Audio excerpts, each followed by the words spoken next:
आप फरमाते मैं भूखा था, बहुत ज्यादा भूख लग रही थी, मस्जिद में गया, जाकर के रब की बारगाह में सजदा किया। सजदा करने के बाद में अभी मैं सजदों से फारिग हुआ था कि मैं क्या देखता हूँ, एक बहुत बड़ा ताजिर आता है, अपने वक्त का बहुत बड़ा ताजिर था। आने के बाद में उसने नमाज को अदा किया। नमाज अदा करने के बाद में उसने ना, उसके पास में एक थैली थी, उस थैली को खोला। जब उसने उस थैली को खोला ना, तो पूरी मस्जिद में खुशबू ही खुशबू हो जाती है। सरकार गौसे आजम रज़ी अल्लाह ताला ने इस मंजर को देख रहे हैं। थैली के अंदर क्या था?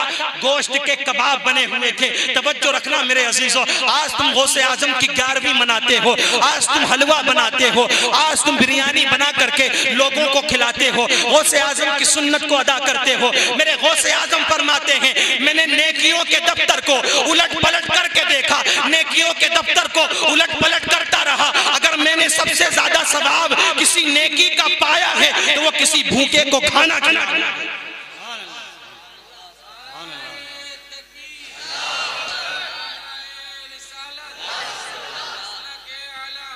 खिला दिया करो।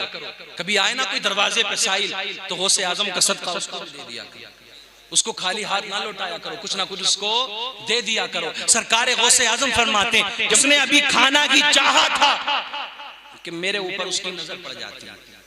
उस वक्त में मैं बगदाद में तालीम हासिल कर रहा था। उसने मुझे करीब बुलाया कि आओ बच्चे मेरे साथ में बैठ करके मेरे दस्तरखान के शरीक हो जाओ और मेरे साथ में बैठ करके खाना खा लो।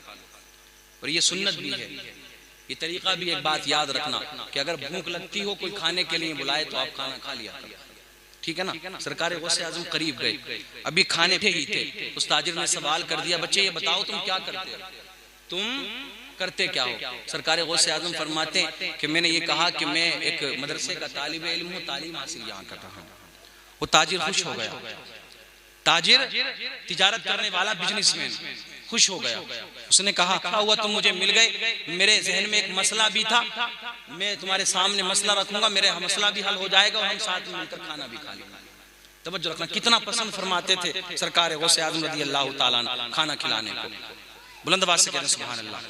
सरकार गौसे आजम रज़ी अल्लाह ताला अन्हु फरमाते हैं, उस ताजिर ने मुझसे सवाल किया, ए बच्चे जरा ये तो बताओ, तुम दीन का इल्म हासिल कर रहे हो, तुम तालिबे इल्म हो, दीन का इल्म तुमको होगा, कुछ मसले मसाइल भी तुम जानते होगे। बच्चे जरा ये बताओ, मैं जीलान का रहने वाला हूँ। अब मेरे अजीजों, जीलान कौन सी जगह है? जीलान वो जगह है जहाँ पर मेरे गौसे आजम की पैदाइश हुई, मेरे गौसे आजम का आबाई वतन है, इसीलिए आपको अब्दुल कादिर जीलानी कहा जाता है। सरकार गौसे आजम रज़ी अल्लाह ताला अन्हु ने जब इतना सुना तो आप खुश हो जाते हैं कि हाँ मेरे आबाई वतन से आया है। उस शख्स ने सवाल किया, जो ताजिर था, जो बिजनेसमैन था, कि जिसके कारोबार में नुकसान हो चुका था, वो सरकार गौसे आजम रज़ी अल्लाह ताला अन्हु की बारगाह में अर्ज करता है, ए बच्चे जरा ये तो बताओ कि जब मैं जीलान से निकला तो जीलान के अंदर एक औरत है, बड़ी नेक औरत है, बड़ी पारसा औरत है, बड़ी नमाज पढ़ने वाली औरत है, पर्दे में रहने वाली औरत है, जिसका नाम है सैयदा उम्मुल खैर फातिमा। सुभान अल्लाह, जिसका नाम है सैयदा उम्मुल खैर फातिमा। सरकार गौसे आजम रज़ी अल्लाह ताला अन्हु ने जब इतना सुना तो आप खुश हो जाते हैं, क्योंकि ये नाम किसी और का नहीं है बल्कि मेरे गौसे आजम की माँ का नाम है। और याद रखना मेरे अजीजों, जब माँ सैयदा उम्मुल खैर फातिमा हो, माँ उम्मुल खैर फातिमा हो, बाप अबू साले जंगी दोस्त हो, तब कहीं जाकर के गौसे आजम का जन्म होता है। ऐसे ही नहीं हम सुट्टे लगाते रहे, नमाजें छोड़ते रहे, उम्मीद क्या रखते हैं मेरा बेटा नमाजी बन जाए। अभी जब तू सजदे नहीं करेगा तो तेरा बेटा क्यों करने बैठा सजदे? घर में अगर माए बहनें इस चीज को कर लेना मेरे अजीजों, माए बहनें भी इस चीज पर उतर आए कि पर्दे का एहतमाम करें। पर्दे का एक बात और मैं आपको बता देता हूं मेरे अजीजों, जब बात ये आई गई बीच में तो तवज्जो रखना। इस वक्त सबसे बड़ा कौम का जो दर्द है वो ये है कि लाखों की तादाद में मुसलमान लड़कियां मुर्तद हो चुकी हैं। ये बड़ी गहराई से सोचने की बात है। कमी किसकी है इसके पीछे? हमारी औरत की कमी है, हमने छूट दे दी कि जाओ बेटा कॉलेज में पढ़ने जाओ। एक बात और आपको बता दूं, जितनी जल्दी कॉलेज के अंदर मुसलमान लड़कियों का एडमिशन हो जाता है, इतनी जल्दी मुसलमान लड़कों का नहीं होता है। नोट कर लेना इस बात कि वहां पर गैर मुस्लिमों के साथ में उनका मिलन होगा। और ये तो चल ही रहा है कि जाओ 15 लाख तुमको दिए जाएंगे, 20 लाख का इनाम दिया जाएगा, किसी एक मुसलमान लड़की का धर्म परिवर्तन करवा, तुमको रहने के लिए घर भी दिया जाएगा, तुम्हारी सिक्योरिटी का सारा इंतजाम होगा।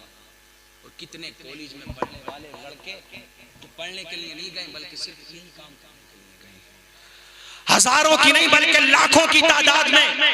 और एक बात और मैं आपको बता दूं, एक सिस्टम इन लोगों ने ऐसा चलाया है, अगर आपकी बच्ची के हाथ में मोबाइल है, तवज्जो रखना मेरे अजीजों, मेरा मकसद किसी की मजाक बनाना नहीं, मुआशरे में किसी को बदनाम करना नहीं है। मोबाइल अच्छी चीज है, लेकिन याद रखना इतनी भी अच्छी चीज नहीं है कि तू अपनी जवान बेटी के हाथों में दे दे। याद रख, तेरी सामने तेरी बच्ची है, तू कहेगा ये बच्ची है, ये छोटी है, अगर वो बूढ़ी भी हो जाए तो वो बच्ची रहेगी। मोहब्बत अपनी जगह, प्यार अपनी जगह, बच्चों से प्यार करना ये सवाब का काम है, बच्चों की परवरिश अच्छे तरीके से करना ये भी सवाब का काम है। लेकिन इतना भी प्यार ना करना कि प्यार में तुम्हारी बच्ची तुमसे भी आगे निकल जाए, ऐसा भी ना करना। और तुम अपनी पगड़ियां उतार करके उनके कदमों में रखते रहो और वो यही कहे कि नहीं मैं तो इसी के साथ जाऊंगी, मैं तो इसी के साथ जाऊंगी। धर्म परिवर्तन करने का मामला बहुत तेजी से चल रहा है। बच्चों को तालीम दो, दीनी तालीम भी दो, दुनियावी तालीम भी दो, लेकिन अपनी निगाहों के सामने रखने के बाद, ठीक है, समझ रहे मेरे अजीजों, गौर करने की जरूरत है। अब सरकार गौसे आजम रज़ियल्लाहु ताला अन्हु फरमाते हैं, बताओ तुम्हारा मसला क्या है। वो शख्स जो ताजिर आया था वो कहता है, ए बच्चे, जब मैं जिलान से निकला तो उम्मुल खैर फातिमा ने मुझे चंद अशरफियां दी थी, चंद सिक्के दिए थे, और उसने ये कहा था कि तुम बगदाद जा रहे हो, बगदाद जाओगे ना तो वहां मेरा बेटा जिसका नाम अब्दुल कादिर है, जिसका नाम अब्दुल कादिर है, मेरा बेटा वहां दीन का इल्म हासिल कर रहा है, इल्म दीन हासिल कर रहा है। ये लो चंद अशरफियां ले जाओ, चंद सिक्के ले जाओ, मेरा बेटा मिल जाए तो उस मेरे बेटे को ये सिक्के दे देना। वो ताजिर कहता है, ए बच्चे, ए तालिबे इल्म, अभी उसे पहचान नहीं हुई है। वो कहता है, बच्चे मैंने बड़ी तलाश करने की कोशिश की, मैंने बड़ा ढूंढा, लेकिन मुझे अब्दुल कादिर नाम का कोई तालिबे इल्म नजर नहीं आया, मुझे कोई भी नजर नहीं आया। लेकिन इस तरफ मेरे कारोबार में भी घाटा हो चुका था, मुझे नुकसान हो चुका था, लॉस हो चुका था। ए मेरे बच्चे, ए तालिबे इल्म, मैंने क्या किया, जो उम्मुल खैर फातिमा ने मुझे चंद अशरफियां दी थी, मैंने उन्हीं अशरफियों से ये कबाब खरीद लिए हैं। अब ये बता कि ये खाना मेरे लिए जायज है या नाजायज है। ऐसों के तो मुरीद भी ऐसे होते हैं ना, चिलम पीने वाला का तो मुरीद भी चिलम पीने वाले होगा, दोस्ती तो उसकी उससे ही होगी। चोर चोर मोसेरे भैया, अलग से थोड़ी लाएगा वो कहते ना, बोले फकीरों की और मौलवियों की कभी नहीं बनती। अबे हमें बता तू कैसा फकीर है, मौलवी तेरे साथ में बैठ के सुट्टा लगाने लगे तो बन जाएगी तेरी है। मौलवी बताता है हकीकत में कुरान और हदीस में क्या आया है, सही रास्ता बताने वाले आज ही उलमा ही, नबी नहीं आएगा कोई। और वलियों की पहचान हमें होती नहीं, वलियों की पहचान हमें होती नहीं। तो इन उलमा की कदर कर लो, याद रखना, इनकी कदर करते रहोगे तभी तुम सीधे रास्ते पर चलते रहोगे, ठीक है। अगर इनसे दुश्मनी की ना तो याद रखना मेरे अजीजों, इनसे दुश्मनी बड़ी महंगी पड़ती है। उलमा से दुश्मनी लोग बड़ा मजाक बनाते हैं, हमने बहुत सारी जगहों पर ये देख लिया है, और मैंने खुद अपनी निगाहों से देखा है कि जो उलमा के गुस्ताख थे आज उन्हें कोई पूछने वाला तक नहीं है। कदर करो इन उलमा की। सरकार गौसे आजम से उस ताजिर ने सवाल किया, ये बताओ ये कबाब में खाऊं या ना खाऊं, खाऊं या ना खाऊं। ये तो उस बच्चे की मां ने जो पैसे दिए थे, मैंने उसी पैसे से ये कबाब खरीद लिए थे। सरकार गौसे आजम ने जब इतना सुना तो आपने फौरन फरमा दिया कि खाना शुरू कर दो। पहचान नहीं हुई अभी, पता ही नहीं था कौन है किससे बात, खाना शुरू कर दो, खाते रहो। ताजिर ने भूख लग रही थी, खाना शुरू कर दिया, खाते रहे। जब मुकम्मल खाना तनावुल कर लिया, सरकार गौसे आजम ने भी साथ में मिलकर खाया। जब दिमाग ने सवाल करता है, वो बच्चे जरा ये तो बता, ये कबाब तूने मेरे लिए कैसे जायज कर दिए? तूने कैसे जायज कर दिया? वो तो तेरा हक था ही नहीं, तूने ये कबाब कैसे जायज कर दिया? तवज्जो रखना, जवाब सुनो मेरे गौसे आजम का। सरकार गौसे आजम रज़ी अल्लाह ताला अन्हु फरमाते हैं, वो ताजिर परेशान क्यों होता है, हैरान क्यों होता है? ताज्जुब में पड़ने की जरूरत नहीं है, ताजिर परेशान होने की जरूरत नहीं है। उसकी माँ ने, उम्मुल खैर फातिमा ने ये अशरफियाँ दी थी, जिस बच्चे को जो तू तलाश कर रहा था, जिस बच्चे को तू ढूंढने की कोशिश कर रहा था, जिस अब्दुल कादिर को जो तू सारे बगदाद में ढूंढ रहा था, तुझे कहीं नहीं मिला। वो अब्दुल कादिर कोई और नहीं है, बल्कि मैं ही वो अब्दुल कादिर हूँ। और ऐ ताजिर याद रखना, मैंने इसको खाने की इजाजत इसलिए दी है क्योंकि जिन अशरफियों से तू ये कबाब खरीद करके लाया है, उन अशरफियों का मालिक मैं हूँ। ताजिर ने फौरन सवाल कर दिया, ये आपका हक था, मुझे सारे कबाब आपको दे देने चाहिए थे। अब तवज्जो रखना मेरे अजीजों, मई के गयूर मुसलमानों, सुन्नी सही उल अकीदा मुसलमानों, आज तुम्हारी महफिल को सजाना कामयाब हो जाएगा। सरकार गौसे आजम की 11वीं मनाने वालों, सरकार गौसे आजम फरमाते हैं, तूने भी खाया, मैंने भी खाया, अगर तुम मुझे दे देता तो भी तू खाता। और याद रखना, मेरे खानदान की ये आदत नहीं है कि खाने के ऊपर किसी को जलील किया जाए। हम खाने के ऊपर जलील नहीं करते किसी को। तूने भी खा लिया, मैंने भी खा लिया, बात खत्म हो गई। तालीम हासिल कर रहे थे ना, मैं बताना चाहता हूँ, देखें हिस्ट्री उठा करके देखें, बगदाद में तालीम हासिल कर रहे हैं और बुलंद आवाज से कहते हैं सुभान अल्लाह। ठीक है, किसी ने आकर के खबर दी ना, अब्दुल कादिर तुम्हारी माँ की बहुत तबीयत खराब है। एक बात और मैं आपको बता दूं, ये जो तालिबे इल्म होते हैं ना, मदरसे में पढ़ने वाले बच्चे, ठीक है, इनके जो माँ बाप इनको छोड़ते हैं ना, अब तो लोगों ने ज़हन ये बना लिया हजरत कि भाई यतीम और गरीब ही पढ़ते हैं मदरसों में। ज़हन ये बना लिया लोगों ने, दीन से दूरी की वजह ये हो गई है। हमने अपने जहनों को तब्दील कर लिया, ठीक है, हमें इसी वजह से हमें फायदे हासिल नहीं होते। इतने यतीमों को खाना खिलाते ना, इतने गरीबों को, सीधा मदरसे में जाएगा भागता हुआ। मदरसे में यतीम और गरीब नहीं पढ़ते हैं, याद रखना मेरे अजीजों। ऐसा नहीं है तुमने जो सोच बना ली है, जहन बना ली है, ऐसे ऐसे भी पढ़ते हैं जो तुम्हारी सारी जायदाद को भी खरीद सकते हैं। लेकिन बस दीन की मोहब्बत है, इल्म दीन से प्यार है कि वो इल्म दीन हासिल करने के लिए सब मिल गए आकर, ठीक है ना। तालिब इल्म का तो मकाम ही फिर कितना बड़ा है, ठीक है। इस रास्ते पर चलते हैं फरिश्ते उनके लिए अपने परों को बिछाया, ठीक है ना। और शैतान भी सबसे ज्यादा खुश होता है मालूम है अपने चेलों से, जब वो किसी को मदरसे में पढ़ने से रोक लेता है, किसी बच्चे को, तभी खड़ा हो जाता है शैतान, बोले तूने काम किया। उसका तख्त लगता है ना, समंदर पे तख्त लगता है, आपने सुनी होगी बात ये। बोले आओ सारे, तूने क्या किया आज? मैंने 2 मियाँ बीवी में झगड़ा करवा दिया। बोले चल तूने भी कोई बड़ा काम नहीं। तूने क्या किया? मैंने सास बहू में झगड़ा करवा दिया। बोले तूने क्या किया? बोले मैंने नंद भावज में झगड़ा करवा दिया। तूने क्या किया? मैंने एक मदरसे में पढ़ने वाले बच्चे को पढ़ने जाने से रोक दिया। शैतान वहीं खड़ा हो जाता है और उसको गले लगा लेता है। बोले तूने काम किया पक्का वाला, यही काम तूने किया है, अपने बच्चों को तालीम हासिल कराएं, यही तालीम तुम्हें दुनिया और आखिरत में काम में आने वाली। सरकार गौसे आजम बगदाद में तालीम हासिल करें, किसी ने आकर के खबर दी कि तुम्हारी वालिदा की तबीयत खराब है, उम्मुल खैर फातिमा की तबीयत खराब है। हमारे दौर में भी जब हम जामिया में तालीम हासिल कर रहे थे तो हमारे एक मोहतमिम साहब थे, हमारे हज़रत मौलाना यामीन साहब संभल के, वो एक बात बताया कर, देखो तालीम हासिल करने वालों का फिर शौक भी ऐसे ही होता है। वो बताते थे, बोले एक लड़का आया जामिया में पढ़ने के लिए, उसने 12 साल तालीम हासिल की। कितने साल? 12 साल, शुरू से आखिर तक पढ़ता रहा। उस वो वक्त मोबाइल का नहीं था, टेलीफोन का दौर नहीं था। 12 साल जब पूरा शुरू से आया था पढ़ने के लिए, एंड करके गया। इल्म तो मुकम्मल हासिल कोई नहीं कर सकता, लेकिन जो एक ये दर्जे बना रखे हैं ना, उस हिसाब से उसने पूरे 12 साल गुजारे मदरसे के अंदर। टेलीफोन का दौर नहीं था, खतूत आते थे घर से, खत आते थे। पूरे 12 साल के अंदर जितने भी खत आए उसने एक भी खत को नहीं पढ़ा, एक भी खत नहीं पढ़ा उसने। यूं ही तालीम हासिल नहीं हो जाया करती है मेरे अजीजों। लोगों ने खेल समझ लिया ना इस चीज को भी, लेकिन आओ तो सही, अल्लाह रब्बुल इज्जत फिर इसमें बरकतें कितनी अता फरमाता है, समझने की तो कोशिश करो। पूरे 12 साल हो गए। हज़रत फरमाते थे कि जब 12 साल हुए उसकी दस्तार हो गई, दस्तार हुई ना उसकी, दस्तार के बाद में जब अपने कमरे में गया, उस संदूक को खोला उसने जिसमें सारे खत रखे हुए थे, एक भी खत नहीं पढ़ा था।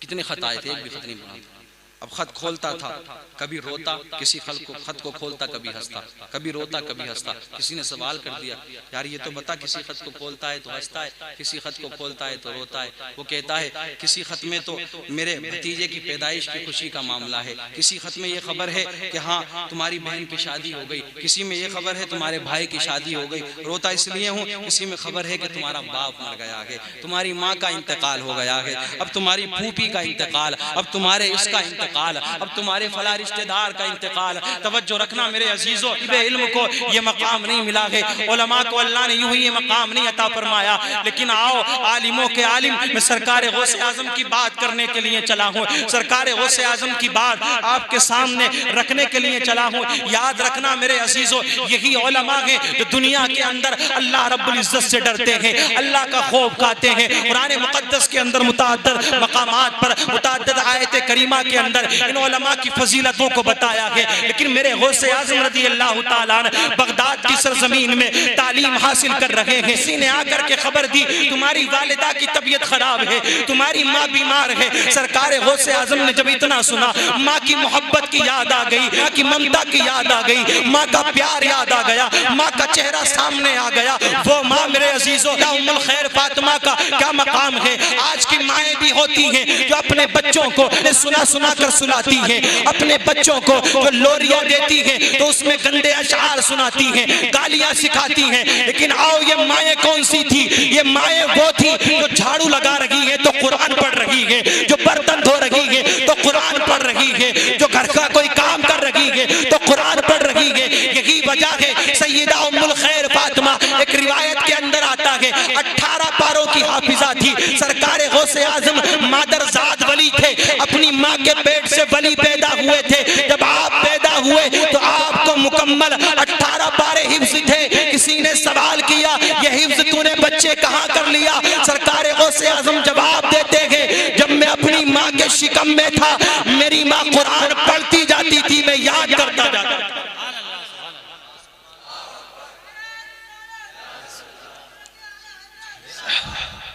सरकार गौसे आज़म रज़ी अल्लाह ताला अन्हु अपनी वालिदा की मोहब्बत में आपने मदरसे से अपने सामान को उठाया, जीलान की तरफ आप रवाना हो गए। मेरे अजीजों याद रखना, आज भी आप नेट पर सर्च करके देखो, बगदाद से जीलान का सफर तेज सवारी से करोगे तो 2 या 3 दिन का सफर है। लेकिन रिवायत के अंदर आता है ऐसा लगता था जैसे सरकार गौसे आज़म रज़ी अल्लाह ताला अन्हु का एक कदम बगदाद में गए तो एक कदम झीलान में गए। अल्लाहु अकबर कबीरा। इसीलिए तो मेरे गौसे आजम ने फरमाया, मेरा चाहने वाला, मेरा मुरीद, मेरा आशिक, मुझसे मोहब्बत करने वाला अगर मुसीबत में हो और मुझे याद कर ले तो मैं उसकी मदद करने के लिए पहुंच जाता हूँ,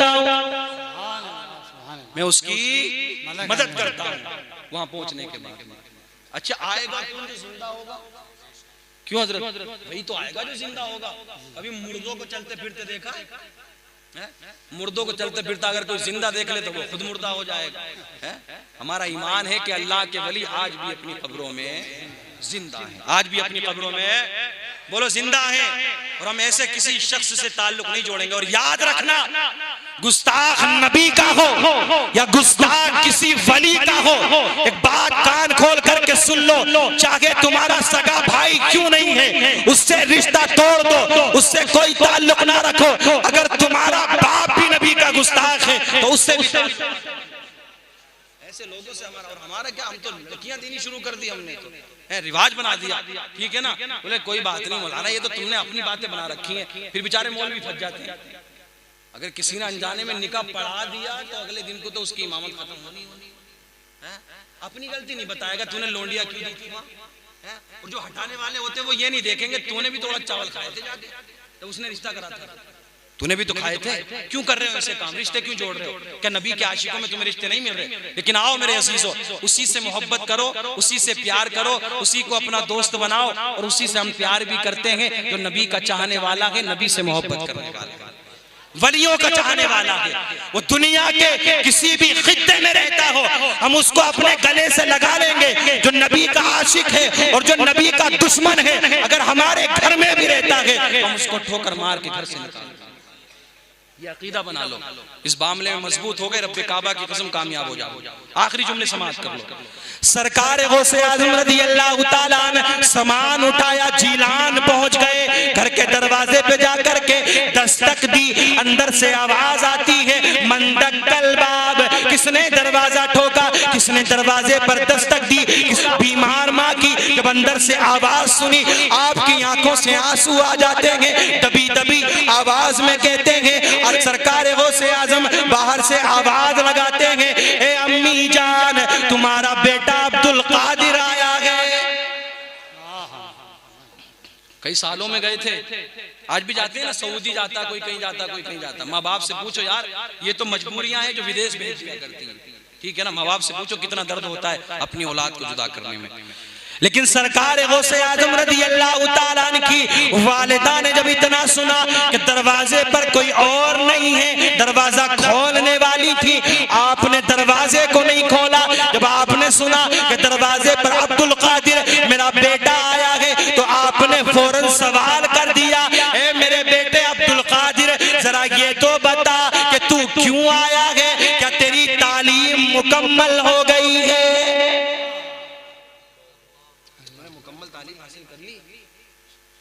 तो ही आया है।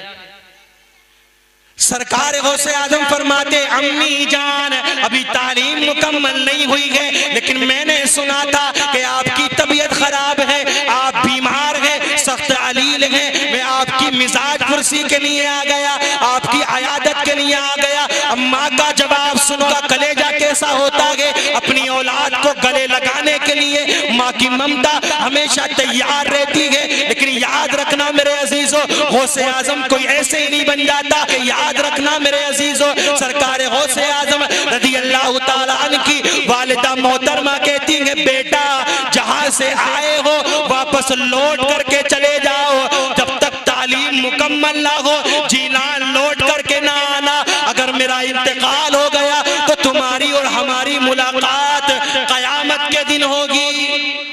सुभान अल्लाह, सुभान अल्लाह। हमारी मुलाकात कयामत के दिन। लौट जाओ बेटा, यहाँ से चले जाओ। जब गए ना, कुछ दिन के बाद में खबर आ गई थी कि हाँ तुम्हारी वालिदा का इंतकाल हो गया, हमने उनको दफना दिया कफन दफन करने के बाद में। तो मेरे अजीजों, जब माँ और बाप कैसा हो कि एक सेब खा लिया बाप ने अनजाने में, उस सेब खाने के पीछे कई साल गुजार दिए, खिदमत करते रहे, बाप की खिदमत। आपके बाप भी अल्लाह के वली, वालिदा भी अल्लाह के वलिया, अल्लाह की वलिया, आपके नाना जान भी अल्लाह के वली। मेरे अजीजों, जिसका खानदान पूरा का पूरा अल्लाह के महबूबीन बंदों का हो और अल्लाह के मुकर्रब बंदे का हो, मेरे अजीजों याद रखना उस खानदान में गौसे आजम का ही जन्म होता है। आपकी बेशुमार करामतें, बेहिसाब करामतें हैं। हमारी जिंदगी कम पड़ सकती है, लेकिन न हम वलियों का मुकम्मल, वलियों की फजीलत बयान कर सकते हैं, न वलियों के मकाम को बयान कर सकते हैं। सिर्फ एक पैगाम लेकर के जाओ, यहाँ से एक मैसेज लेकर के जाओ।